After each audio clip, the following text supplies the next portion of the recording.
We've seen the Cold War and now we're seeing the War.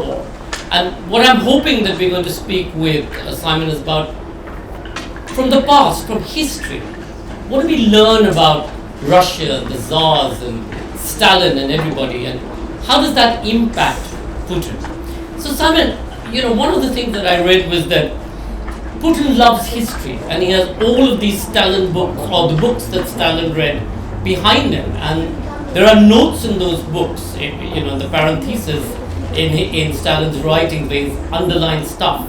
And in one of those, against Ivan the Terrible, it says, teacher. Yeah. Well, first of all, let me just say, Sanjoy, great to be here with you. We've travelled the world together. And also, it's so exciting to be here at an event with live people. It's lovely to see every single one of you, so welcome. And it's great to have Jaipur in London. So thanks for having me, thanks for being here, lovely to see you. But of course we are living in troubled times, and the question you ask is an interesting one and maybe a good place to start this, because one has to remember Putin's office is in the Kremlin. It used to be Stalin's office, it used to be Lenin's office. So Stalin was one of the best read modern leaders, and it's quite interesting that the Bolshevik leaders, Lenin, Stalin and Trotsky, when they were asked to describe themselves in party questionnaires, each one of them said man of letters, writer. So the Bolsheviks were very, very literary killers. And so Stalin had a library of like over 15,000 books, and he'd read virtually all of them. And in these books he made marginalia, which is what you're talking about. And he often wrote some pretty weird things in them, pretty funny things in his red and green crayons. And half of this library is in the party archive, and half of it is in Putin's office. And it's true that when Putin has guests, I was told this by one of his own ministers, that when he has guests, he says to them, go to the bookshelf and close your eyes and run your finger along the bookshelf and pull out a book and open it and tell me what it says. And Stalin has usually written something on that page. And you're right. When some of them are biographies, and in the biography of Ivan the Terrible, it says teacher beside Ivan. And there are lots of other things like that. The point is that Stalin was a complete history buff, a history addict. The irony about Putin is that Putin is not really an intellectual at all. And Stalin used to read literature, used to read novels, he read everything. He thought he knew better than everybody about what was good and what was bad. But Putin less so. Putin just read biographies of Tsars. And I would say probably in lockdown he spent a lot of time reading Peter the Great biographies. But that's something we're going to discuss in this afternoon's session. I think we're doing something on the Romanov dynasty later here this afternoon. But the Stalin example is fascinating, and this is a good way to sort of approach this. My view of history is that you can have, and this may be a strange view from a historian, is that you really can have too much history. And what really matters in life is how people want to live now and what they want to be now. And but of course history is also, there's a balance with history as well. And it's about living going forward and living going backward. And you have to understand where we come from, we have to understand our history to understand who we are. But equally what really matters is perhaps less history. And history is too often the property of ambitious politicians hoping to justify this or that policy.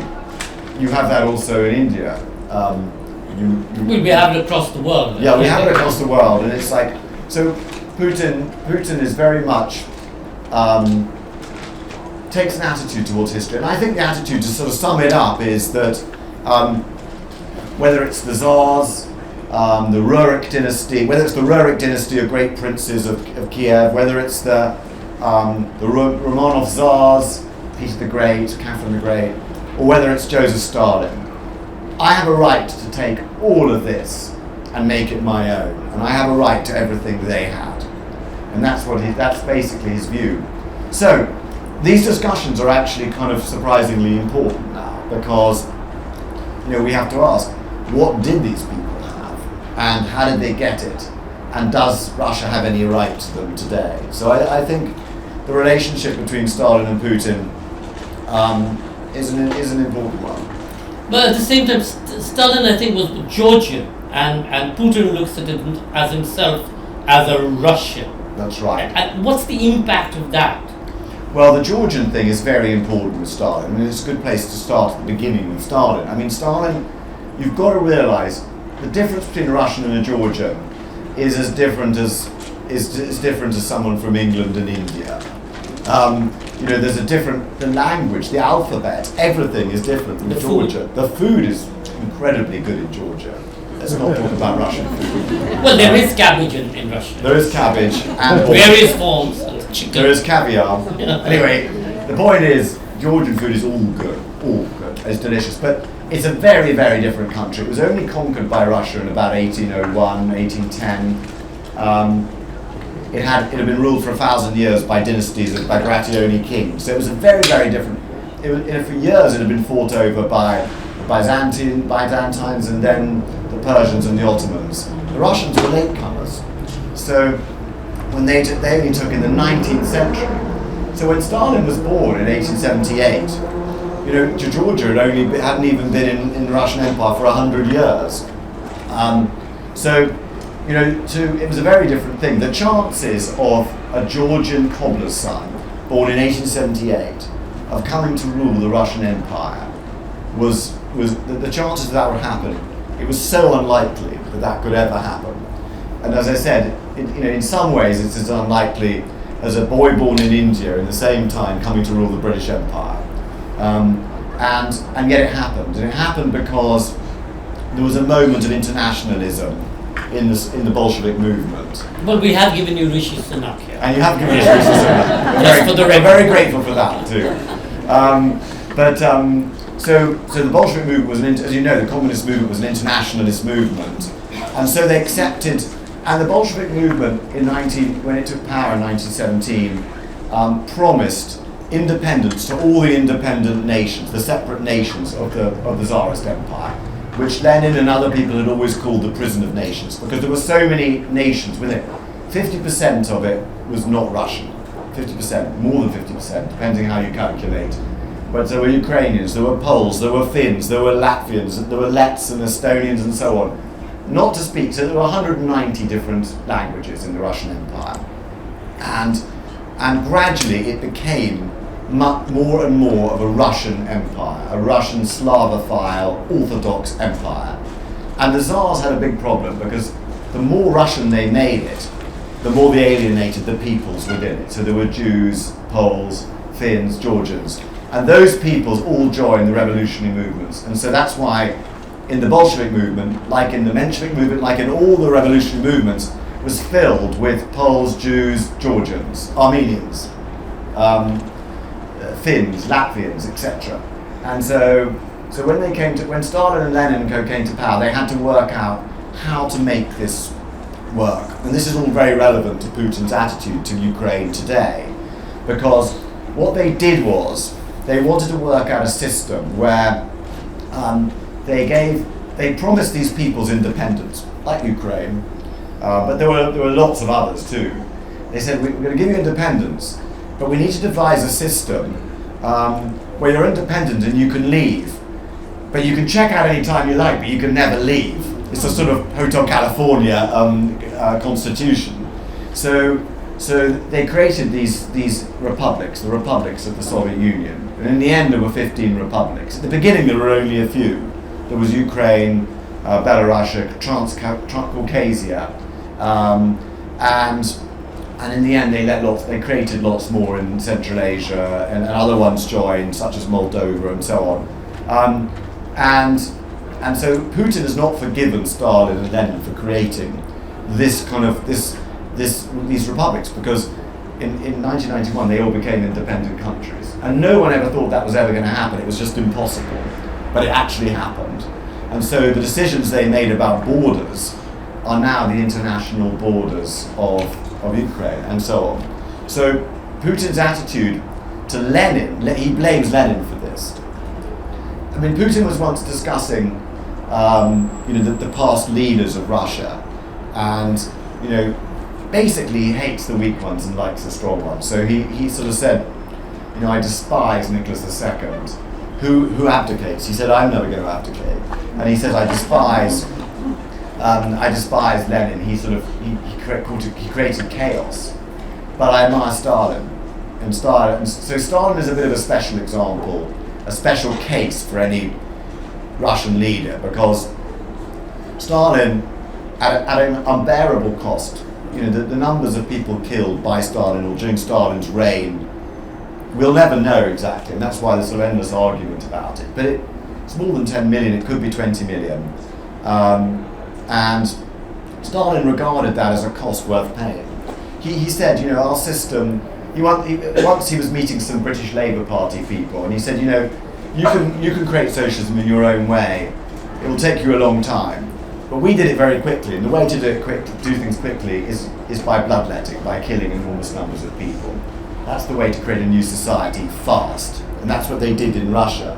So he didn't apologise for it. And in the archives I've worked on in Russia, this is all quite openly written down in many, many examples. In my book, my Stalin book, you can see some of them.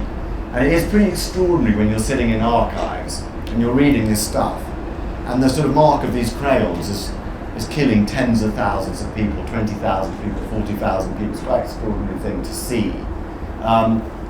So the thing about Stalin was all this was at an unbearable cost. But Stalin, in terms of naked, brutish power, was an immense success for Russia. He industrialized Russia so that Russia, within 10 years of his industrialization campaign, could outproduce Germany, and did outproduce Germany in World War II, on a massive scale. He collectivized the farms. He most successful,ly he expanded the Russian Empire in a way that even the Tsars could not have dreamt of. So that he made it to Berlin. There's a great moment when he's talking to the U.S. ambassador Avril Harriman, and Avril Harriman says, congratulations, Generalissimo Stalin, you've taken Berlin. And he says, but I haven't taken Paris. Yeah, he said, but Alexander I took Paris. So once you're in this kind of mentality, where do you stop? And so the point is, Stalin is the one to beat if you're a Russian leader. He left Soviet Union as a nuclear power. So of course, Putin respects Stalin, and I used to think that it would be unthinkable that he would ever launch a Great Terror. But now the way things are going, it looks like he's going to need terror to make things work in Russia today. So, if you'd asked me 5 years ago if Putin and Stalin had anything in common, I'd have said, not that much yet.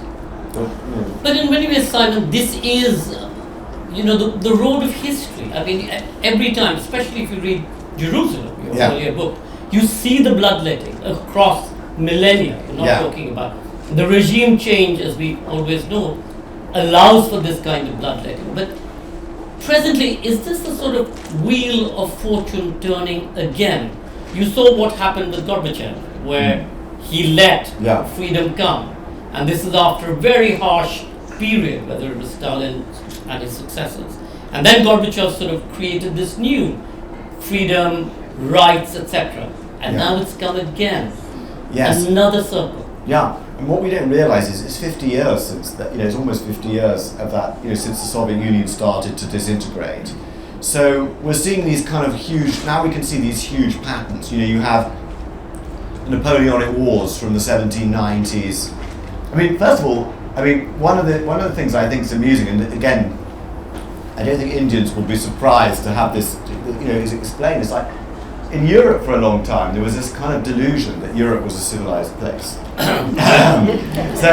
They didn't quite figure out their potty bits in Edinburgh, with used to throw it out of the window, but hey, let's not go down that route. Yeah, we can if you like. But Europe Europe, one of the reasons why Europe was successful and Europe conquered the world, because Europe was a crucible of war. War is the fastest way to improve technologies, people to improvise, to share technologies, to catch up with each other. The Americans still use that. The Americans still use that. The Europeans haven't used that for a while. But the fact is that, and that was also true, by the way, of course, in India during the many wars, the breakup of the Mughal Empire, and before the Mughal Empire. So, Tipu Sultan and the rockets that he invented. Yeah, it was the one of first missiles. Exactly, it was one of the reasons why India was such a became the most successful country in the world as well. So to go back in another cycle, and it was one of the reasons why China became so successful was because they united all these warring kingdoms, and in the process they developed in the competition brilliant military technology, which became gunpowder, which India then got, and then Europe got. So you're absolutely right. The circles of technology, of knowledge, of energy, and so to bring it up to today, just to go back. I mean, one of the things I'm doing, I'm just finishing a world history. So I've been looking at these cycles a lot, and actually, the more perspective you have, the more, in some ways, the more alarmed you are. In some ways, the less alarmed, the more comforted you are. Depends how you look at it. It's only a 100-day war as opposed to a millennium. Yeah, and it's only 1815 to 1790s to or maybe the 1750s to 1815. You have these Anglo-French wars for Europe. Then you have a period of about 40 or 50 years of kind of European peace, basically. Then you have the lead up to two world wars, which really are one great big world crisis. And then you have what we've lived through, the old people who are my age, which is, a period of extraordinary stability when you have two powers, a bipolar world with two superpowers, both of them actually quite afraid of full-scale war because they'd fought in World War II, and then you have a period of the unipower, the hyperpower, when the Soviet Union disintegrated, 1990. So that's 30 years. And then you have that breaking up. And when Putin looks at this, he sees an opportunity to reverse basically 50 years of Russian decline. That's what we're living through now. And why didn't Putin do what he wanted to do when Trump was around, where he knew he'd find some kind of support? What played that out? I'll tell you the biggest irony of this whole thing. I think this is one of the most interesting things. Putin lost the war for Ukraine in 2014. If he had invaded Ukraine in 2014, as he should have done if he'd had the courage of his convictions, by the way, when I say should, I don't mean I wish he had, because he'd have succeeded then. But if he'd had the courage of his convictions in 2014, he would have taken Ukraine, and I don't believe that Obama would have. I don't believe there'd have been a world war then, and I don't believe he would have got away with it to some extent.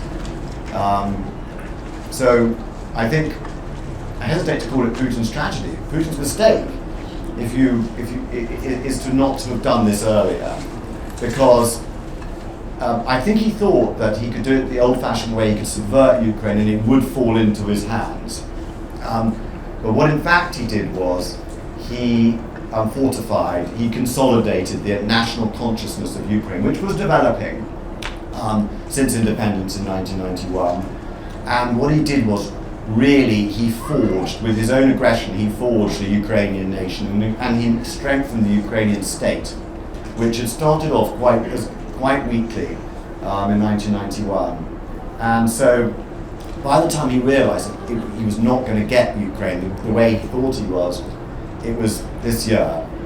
And Ukraine had become a pretty strong country with a growing consciousness, growing national force, and a growing national power, and quite an experienced military. And so this is why this has not gone his way. But was Europe caught napping in their sense of entitlement and having been bruised by the Brexit battle? Did they see it coming? Were they completely oblivious to the fact that Putin would actually do this? I think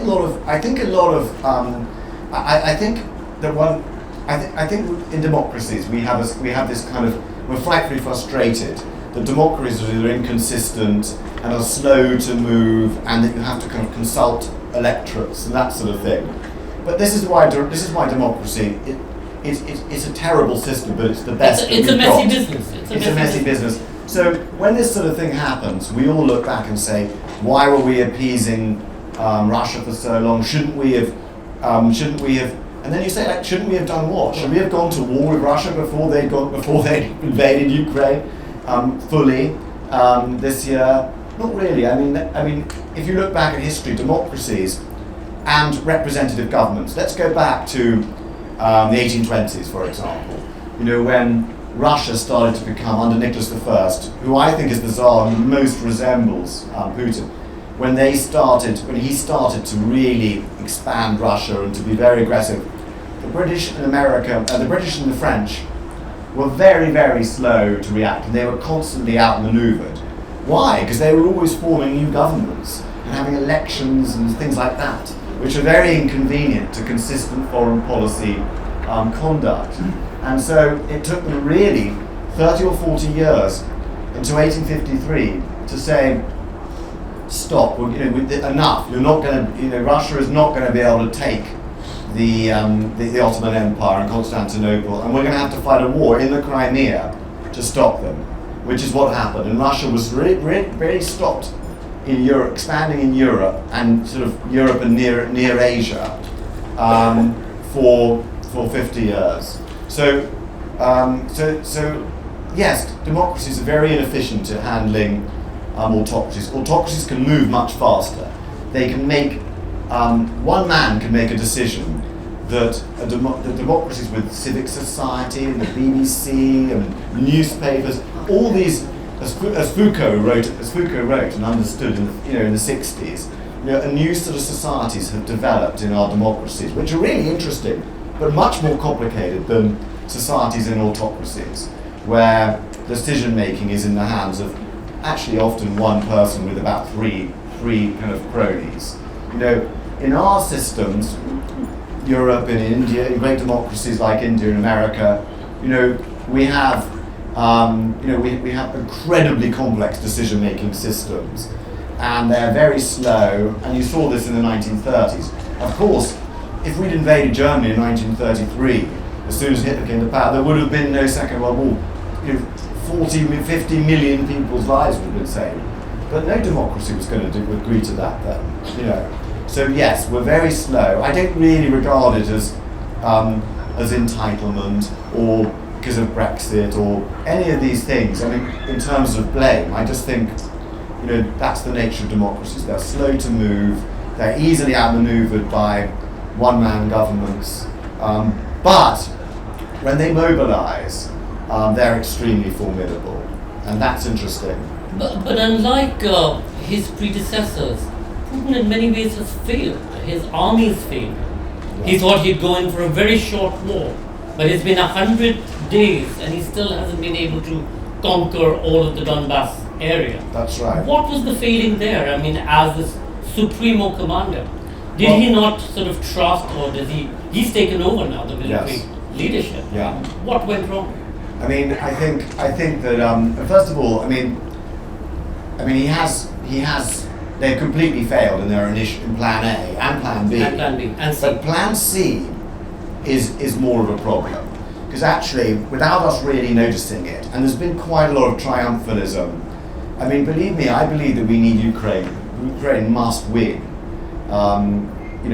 for many reasons. But if you look at the map, they have actually got, without us really noticing, because we were all very excited by Zelensky's charismatic performance. We were very excited by stories of Russian generals being killed and Russian retreats and that, and we're in a kind of state of sort of excitement.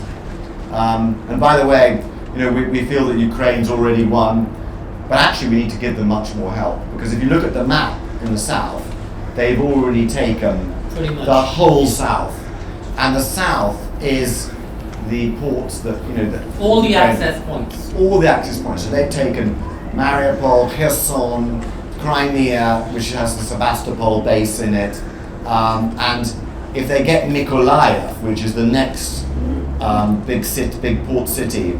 Then they come to Odessa. So if you look at it, it cannot stand as it is, and it's going to be very hard to retake these areas. I'm not saying it can't be done. Of course, it can be done, but the way it stands at the moment, anyone who's telling Ukraine to negotiate now is not doing freedom or the Ukrainian people or the West a service. You know. President Macron sort of said, let's not humiliate Russia, and we should treat them with respect and they'll come to the table. But they won't, will they? It never works in Russia. I mean, Stalin said there's only one thing that works, that works in Russia, and that's force, that's respect for power. It's the only thing that works in ruling Russia. And when you look at, and that's one of the things that Stalin and Putin have in common, is I remember reading in Stalin's archives where he said one of the reasons he launched the terror was because no one would listen to him. You know, even when he launched the terror and was actually shooting, tens of thousands of people, it was just starting.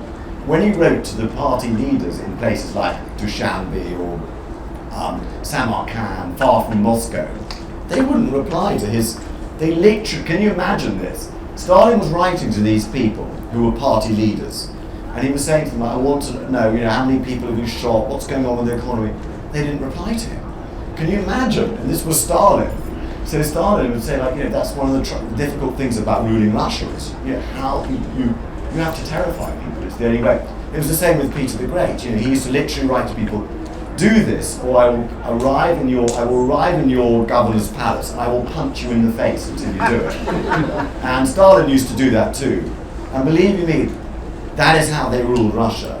So, but in terms of the military stuff, which you asked about Putin, it's very interesting. And of course, Putin wants to be the supremo like Stalin was. And Stalin used to, I remember seeing somewhere in the archive, there's in October, November, December 1941, Stalin was micromanaging the war outside Moscow, and Moscow was in danger of falling, and they were short of tanks, and then he had a little notebook where he kept in his handwriting the number of tanks that he had to fight the Battle of Moscow. And the Battle of Moscow is less famous than Stalingrad and other battles like Berlin, but it was the decisive. Looking back now, it was the decisive battle of the 20th century, because that was where Hitler's Operation Barbarossa failed there. And in that battle, he was micromanaging. He even rang people on the phone, and they kind of answer the phone in some sort of trench somewhere, and they sort of go and they just say, hold for Stalin. And the guy will go, it's got to be a joke. And then Stalin would come on the line, and he literally, in one case, he just said to them, what are you doing? And they said, we're fighting, Comrade Stalin. And he just said, keep fighting. Fight with every bullet you have, fight with every gun. And when you've run out of bullets and guns, just fight with bones. Fight with axes and spades, because you have to hold this. And so that's how he led. So Putin is channeling that. The problem with our very optimistic view of the war is that we forget Russian history.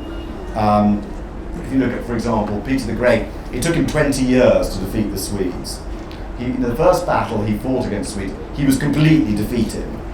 And same with Stalin. Stalin, when he went to war for the first time against the Finns in 1939-40, he was totally humiliated. But they lost hundreds of thousands of men. They lost 150,000 men. Russian soldiers were literally in heaps, frozen in the Finnish cold. They were just in heaps, piled high, all frozen. You can see photographs of it if you look it up. It's an astonishing sight. But they didn't care. And that was also a special operation. They said it wasn't a war. They said it was a local operation. They just sent in more and more people. Russian leaders don't care about the ordinary troops. And they really fight wars that are very much based just on artillery, just throwing in massive amounts of artillery, heavy metal, tanks, and the infantry just pay the price. So they're going to be slightly less alarmed by all this than we hope, frankly, and that's something else. So this is going to be I think a long war, unless something happens within the Kremlin, which is another interesting subject. But so but obviously, it's very interesting about the army here. You'll notice that when he arrests generals and security people for failures during this war, they're all accused not of being defeated, but of stealing money from the army. And that these people from the FSB, for example, these top spooks, these top security people, they're all accused of that because actually everybody is stealing money. The Kremlin functions like a 16th century court, a 16th, 17th century court, either in the Mughal court or the Tudor court, something like that, where everyone is expected to take their own share, and that's fine. But if they take too much and there's a failure, then they're destroyed. And so that's what's happened. It's very interesting that we believed that Russia was prospering because we looked at Moscow, which was like full of these amazing glass buildings and full of Chanel shops and stuff. But actually, the rest of Russia is completely poverty-stricken, and those are the boys that we see dying in these battles, and no one cares. So it's just very interesting, and that's why amazing that we thought Russia was prospering, but these people are stealing washing machines from the Ukrainians. So that's interesting. But of course, one of the big questions is, why was there no coup against Stalin, and is there going to be a coup against Putin?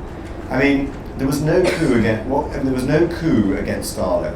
Stalin killed everybody who could launch a coup against him in the 30s. So by the time he faced the massive crises, first of the Finnish War, but he dealt with that by just sending in more troops, and in the end they broke the Finns. And there's a danger that will happen to the Ukrainians, which is why our support is very important in weaponry. But then the beginning of World War II, in the first year, he lost 6 million men. 6 million men. I mean, can you imagine? The amount of men they lost as prisoners and in terms of deaths. No other system, no other leader in world history could have survived that loss unless he'd killed everybody who could possibly challenge him. And then of course he won the war partly by iron will, steel will, and ruthlessness. Another thing about Stalin was he started the war as a military incompetent, total incompetent. His interference in the beginning of the war, 1941, 1942, was catastrophic. And again, no one else could have survived this except the system that he created. But surprisingly, he learned, which is very unusual for an autocrat. After decades in power, very few of them can learn anything from it. They think by the time they've been in power for 10 years, by the time any politician's been in power 10 years, they're insane, aren't they? So even in democracies. So you can imagine with a dictatorship, they're completely insane. But he began to adapt. He learned to trust a couple of brilliant commanders that he selected. He got rid of all his cronies who were idiots, and he finally recognized that Marshal Zhukov, Marshal Vasilevsky were very talented. And just before the battle, we're missing Anthony Beevor here, but just before the Battle of Stalingrad, he and Zhukov and Vasilevsky were looking at the map of Stalingrad, and they'd held the Germans there finally, for the first time that they'd really stopped them. And then they just noticed there was just this bulge where the Germans were exposed, and they looked at it, and between the three of them, they spotted it at the same time. Even Stalin, who was really originally a military illiterate, he spotted it and he just said, they looked at it and said, we can do something here.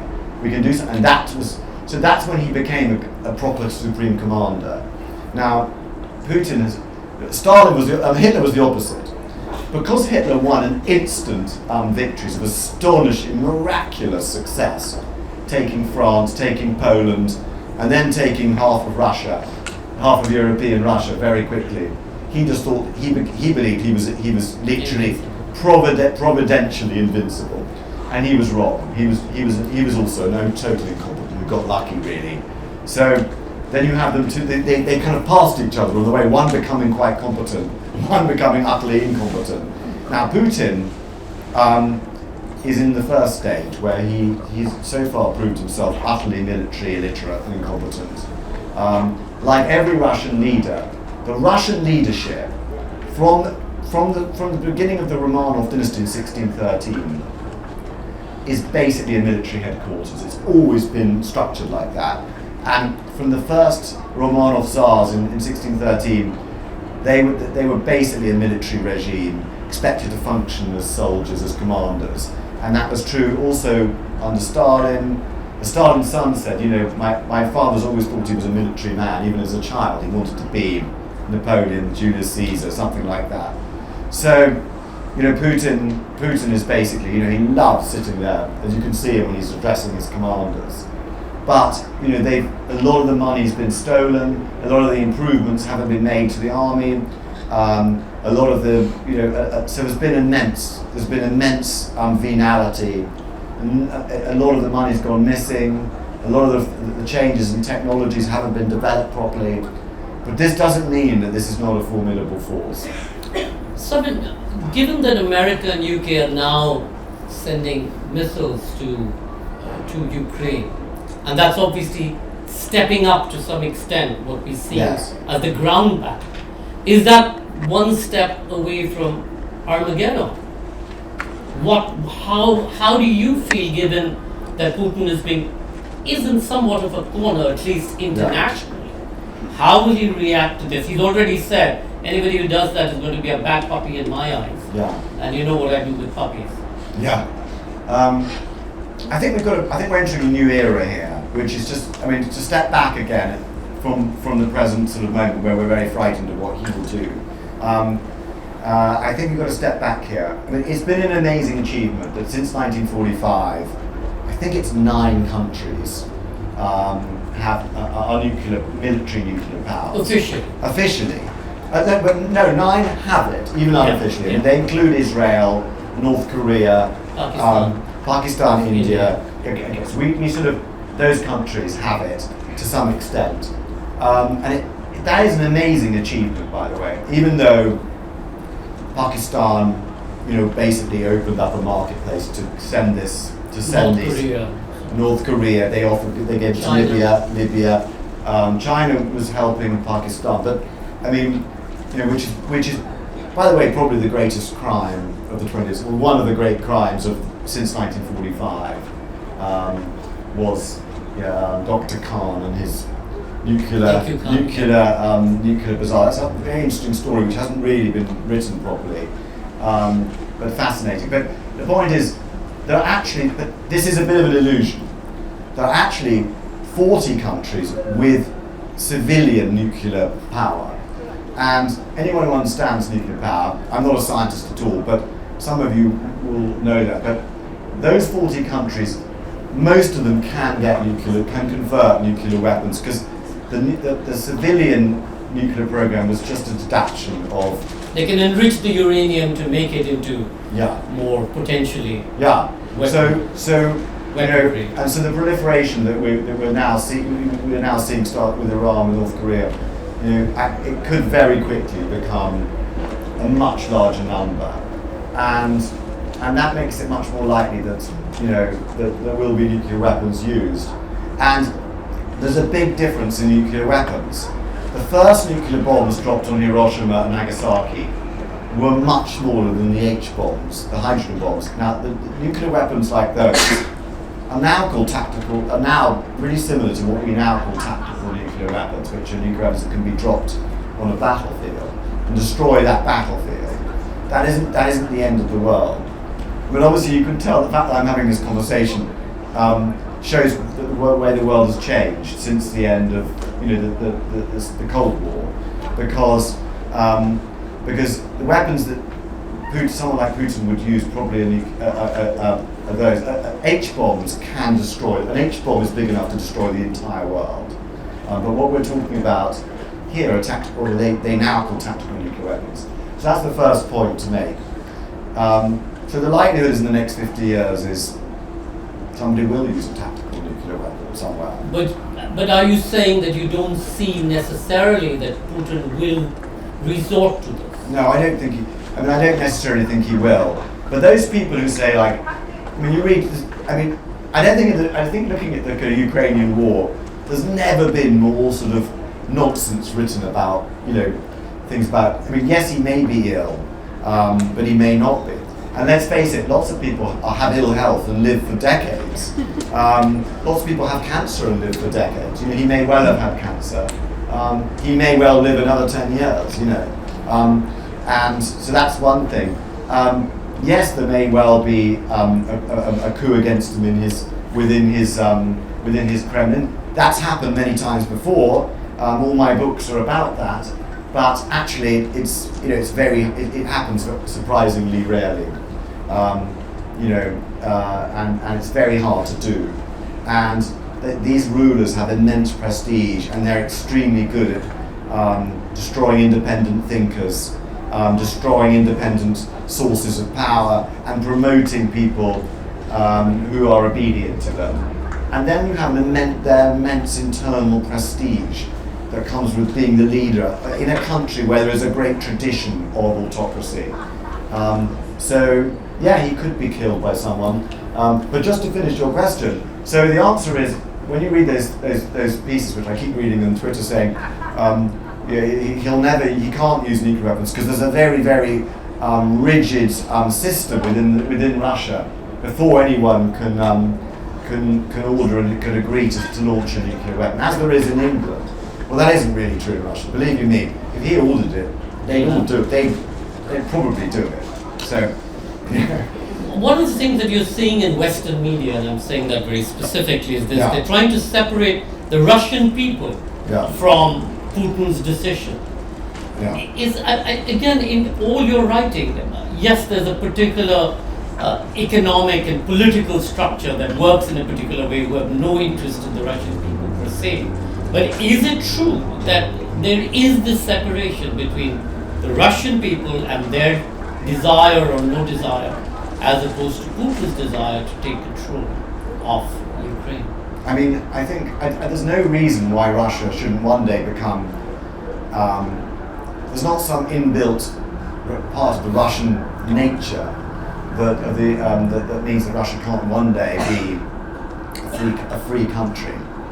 But I think one can say that if you look at Russian history, there have been very short periods of freedom in sort of the and often those periods of freedom have been simultaneous with periods of complete chaos. And the Russian character, political character, is formed by many factors which we've all read about. But perhaps the biggest one is just the size of it, and also the fact that it has no natural defences. There's no natural borders actually. Really, it's just it's the Eurasian steppe, and so it's always been, which we came back to. It's always needed military command to defend it, and that's meant that you have a sort of military autocrat in charge. So that has been the sort of the habit of Russia, the sort of psychological habit is faced with chaos each time.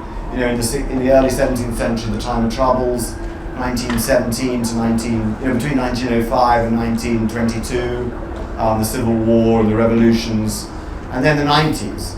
And in each of those periods, they tried freedom. They experimented with sort of semi-democratic structures, and then they just flipped back, sort of back to the habit which they knew, which was autocracy, one-man rule, and that has been the sort of habit. And the Russian people, according to, it's very hard to take opinion polls in dictatorships, but it does look like that Putin is popular, and the Russian people, many of them do accept this, and so far the war is popular because it is a propaganda state where they've received no full news. But having said that, in Russia, about 1 million Russians have left, liberal Russians, the kind of people that would love to see a democratic Russia. But the other 150 million Russians, it seems quite popular with, as far as we know, and the Russian people, there's always been a sort of what I call the Tsar contract, which is, in return for glory and security, we let a ruler rule, divvy up the money, divvy up the wealth of the country, but he has to supply glory and security to the state, to the nation. The Russians, they're very proud. I mean, it's a very patriotic country. They're very proud of their empire. So you have this bizarre thing, a phenomenon in Russia where you have, I mean, let's take Alexander Pushkin, the great Russian national poet, an ultra liberal, who hated Alexander I. Hated Nicholas I, the Tsar, clashed with him, faced internal exile for wanting to make Russia into a sort of liberalized Russia, end autocracy. And yet when Poland rebelled, he wholeheartedly supported the complete crushing of Poland by Russia because he believed that Russia had a right to own Poland. And that didn't even include Ukraine. Hadn't even got that was Poland before, so he regarded Ukraine as absolutely a natural province of the Russian Empire. And this is probably the greatest liberal Russian of the 19th century. So this sort of ultra-nationalism, imperial nationalism, is kind of baked into the Russian psyche. And we're seeing it coming out now all over again. I'm going to open it up to the House, so any questions, but one quick question, Simon, and maybe a short answer. It was difficult.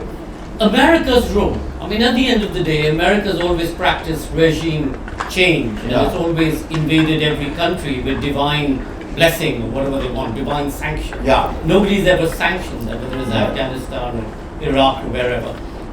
Is Russia sort of looking at that now that they've abdicated their post of being, senior principal in charge? Yeah. And is that the role that Russia and Putin now want to?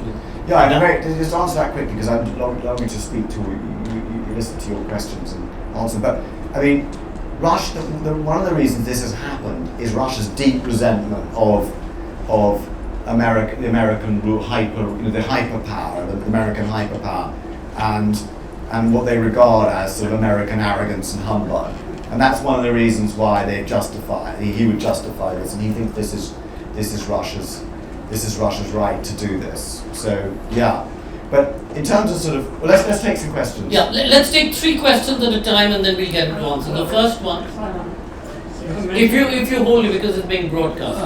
You have mentioned many times that for our sake, Ukraine must win, or something like that. Yeah. Why you say that? And the next question, let's take one more, the one person in front. Yeah, take care. You mentioned about having access to the Russian archives. I was just wondering how difficult was that to get, and what's the future of that kind of work? Okay. So why must Russia win and archives, and we come to the middle? No, I think the answer to your question is that, in terms of I think that the victory of Russia, if Russia did take the whole of Ukraine, first of all, it would make the world a much more dangerous place because it would enable all sorts of other countries to say, hang on, to take countries that they were next door to them, and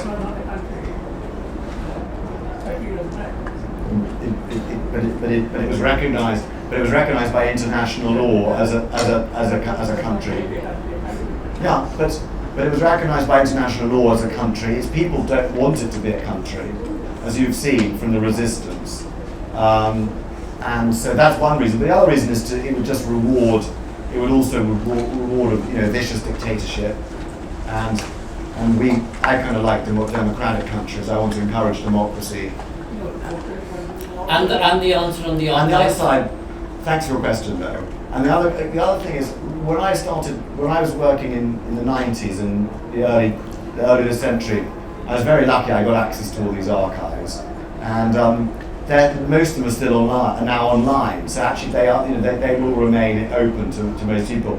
But the ones that aren't online will now never open, I don't think. And the Russian archives are a very strange place. But that's another story. That's another book. That's another book. Manisha, one, and then here, and then at the back. We'll take this section and come to you. You spoke about India and UK a great deal in the context of Russia. So the question is about timing and man-made or self-created crises. So in India we get a lot of religion induced crises which are created by people, just to start something. In the UK, we've seen that, something's just over, Brexit's just over, you start Partygate, start something else. So do you think the invasion was really, the timing of the invasion had anything to do with the sort of dwindling down of the COVID Was it a crisis? distraction is what you Distraction asked. and So was it COVID a crisis. distraction, the gentleman in From front? what? Distraction from what? No, I'm saying, well, it's not really a distraction. It's really saying that the COVID crisis did not allow a lot of things to happen. But now, because it's dwindling down, then we can go back to man-made. Okay. The gentleman, yeah.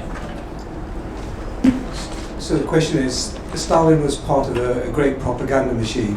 So how much of the West are we, what sort of level of propaganda are we being subjected to in the description of the Ukrainian war? And one last question from there at the back. So what kind of propaganda? Is it a distraction from Yeah. COVID? And do you consider India's in a shameful position really as a democratic country to not align itself with freedom? Well, I'm going to take that first, because you're saying, is India wrong to take the position it's taken? I personally think it is wrong, and I think that, but I understand why it's taken that position. I mean, India, you all know this, many of you know this, that India had a very, very close relationship with the Soviet Union under the Nehruvian prime ministership, and it's hard to second guess these things, but it has a very close relationship with Russia, a historic one. I personally think it is a mistaken policy. Yeah, I do think so.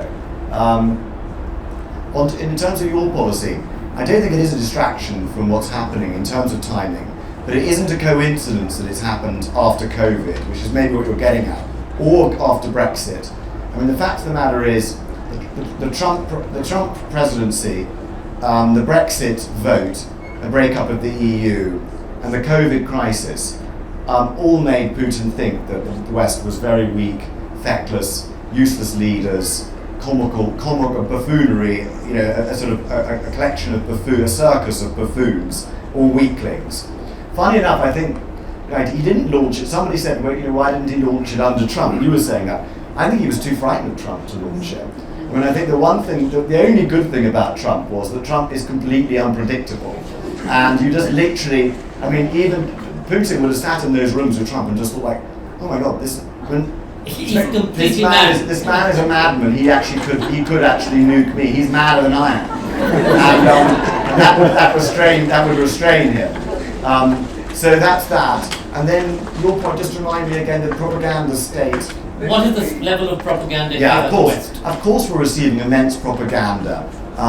You see that, I mean, what we need to learn to have, the great lesson of the sort of last 15 years is that we need to learn how to manage digital propaganda and what we're receiving when we look at our Google, when we look at Twitter, when we look at the great lesson that we need to teach our children. The great challenge is to control this information, to master it, and to be able to analyse it, just as historians look at old-fashioned sources and say, who wrote this, why did they write this book?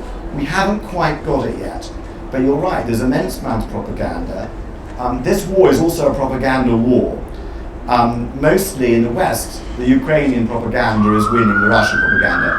Why? Because the Russian propaganda is, I think, mainly sort of 80% lies.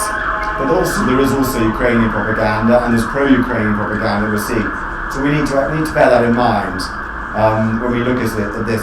But I have to say, Ukrainian information has proved many, many, many times more dependable, closer to the truth than Russian propaganda, which has been completely fantastical. But we need to analyse it all the time. You're absolutely right. Go ahead. Hi. Russian history is characterised by enormous continuities, but also by seismic change. This talk has very much emphasised these similarities and continuities. What is fundamentally different about Putin from Stalin and from the Tsars? What's fundamentally different? And the gentleman, Yeah. okay, and then So like in the post-oil world, do you think Russia will become insignificant enough to even join NATO at some point in the future? So what is your prediction of In Russia? the post-oil world. Yeah, because Yes. Russian economy is so dependent on oil and natural Yeah, gas. good point. Good question. My point is similar to this gentleman's here, which is in looking at You see it right in the history of the world at the moment. And it is about differences and differentiation, and that it seems, from an amateur point of view, that successful empires have done two things in empire building. It's born of immense violence, but then bring benefits to the people within that empire to some extent, it persuades them it has benefits, and to its own people. And the second of those, I don't see in terms of what Putin's doing with Russia. Immense violence, but they don't even have washing machines. Yeah. And a last question from John at the back.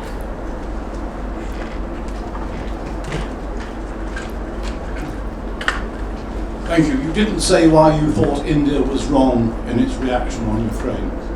You said you thought it was wrong, but you stopped the sentence and didn't go on. Well, I just think, just to take that first. I just think that that Russia is finding succor from powers that for historical reasons, which I understand, and which we all understand, which for historical reasons are very suspicious of Western, of European, let's just say the Anglo-European American powers, and which for historical reasons have good experience in being suspicious of those powers for all sorts of reasons, which would take us a long time. I think we all know what we're talking about. But it's also the practicality to answer you. I mean, today, India's got 2 lots of wars that it's fighting, and it's so Pakistan and China.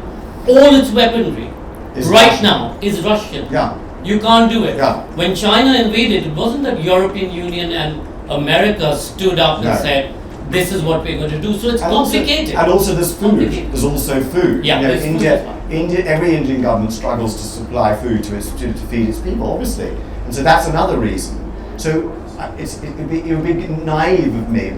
Like, for example, I'd like Israel to support, Ukraine more. But it has a very similar reason. Its support is less than fulsome for very, very similar reasons to India, actually, ironically. So, but I still wish that both those countries would support it more strongly, because they're giving succor to Russia, and it's a very sort of, and it's similar to the non-aligned movement, of course. It's a sort of shadow to that from the 50s and 60s. The non-aligned movement is long dead. Yeah, of course. It is. But the other question. But the differences, and of course there are massive differences. Putin, first of all, Putin and Stalin, in terms of personality, I mean, Stalin was a Georgian, he's a Russian nationalist, but Stalin became a Russian nationalist, so there is continuity there, but also great differences. Stalin was a fanatical Marxist. Putin is an ultra Slavophile nationalist. So again, that's very different. But again, Stalin sort of channeled that as well. So there are radical differences. Stalin's upbringing, they both had very poor upbringings, but Stalin became, for 20 years, lived as an undercover revolutionary, changing his name, changing his place of his home every day, going to prisons. Putin came from a hard scramble housing estate, but he immediately joined the most successful bureaucracy in a very bureaucratic empire, the KGB. He rose up under that within that organization. So they're very, very different. So there are huge differences. You're absolutely right. One thing that I think what we probably underestimate is that if you look at these two regimes, the presidency, the modern Russian Federation, the Soviet, and the Tsarist regime, is all of them believe in an idea, a sort of mystical, millenarian idea, a mission to the world of Russian, of some sort of Russianness, which was channeled into Marxism under the Soviet Union. But anyway, there are a lot of differences. You're absolutely right, and similar. Yeah, I think your point was right on. Oh yeah, but just tell me what it is again, 'cause it's very good. Just before we finish. Successful empires are born from two things. Yeah, I think successful empires, all empires begin with immense violence normally, and they are maintained by the threat of violence. Right? Even if that threat is actually quite a distant one, but the memory of it is strong. We only have to look at India for that. But you're right. It only works if you win the cooperation of huge numbers of the subject nation. And the only way to do that is to offer some sort of benefits in terms of security and to some extent infrastructure. Racist empires last much less long than empires that include people. That's a fascinating fact, and that's why the Roman Empire lasted very long, and the British Empire lasted 100 years. It's interesting, and why the French Empire, why the European empires lasted less long. The Portuguese Empire lasted a very long time because there was massive intermarriage between the Portuguese and their subject peoples, which is a fascinating subject. That didn't happen much in the British Empire. But anyway, so your point is a very good one, and you're right that he's not fulfilling the Tsar contract. And of course, his violence in Ukraine is not going to win Ukraine acceptance of Russian Empire. Ladies and gentlemen,